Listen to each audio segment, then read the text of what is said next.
اهلا بيكم يا اصحابي في ثالث فيديو من سلسله فهم ما وراء المعنى. النهارده جبنا لكم جمل بنقولها كل يوم في البيت، بس لو ركزتوا فيها هتلاقوا معناها يضحك جدا.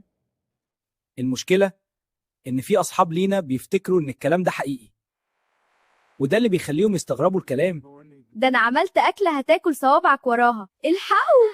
بابا بيقول انا ميت من الجوع، وماما بتقول هتاكل صوابعك وراها على الاكل. ده احنا لازم ننقذ بابا ونخلي بالنا من صوابعه. بابا لسه عايش وبخير، هو بس يقصد انه جعان جدا. وكلمة هتاكل صوابعك وراها دي معناها ان الاكل طعمه لذيذ جدا، مش اننا هناكل صوابعنا بجد. طيب والغسالة اللي ماما بتقول عليها بتصوت؟ والدولاب اللي مش عارف يتنفس، هو احنا عايشين في بيت رعب هنا؟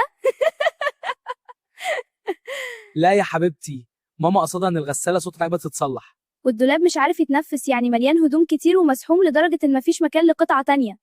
عارفين لما جبنا هدوم العيد رجلي كانت بتقول يعني؟ طبعا قصدك انك تعبت من المشي كتير. لا انا سمعت رجل توقة كانت بتتكلم وانا اقول الصوت طالع منين. بس لما بابا وماما جابوا لنا هدوم العيد كنا طايرين من الفرحة. يعني كنا فرحانين جدا، ما طيرناش ولا حاجة. بالظبط كده، وعكسها لما واحد يقول انا هفركع من الغيظ. لما واحد يقول أنا هفرقع من الغيظ يبقى قصده إنه متضايق جدا، بس مش هينفجر ولا حاجة. شفتوا بقى ان لغتنا المصرية مليانة خيال؟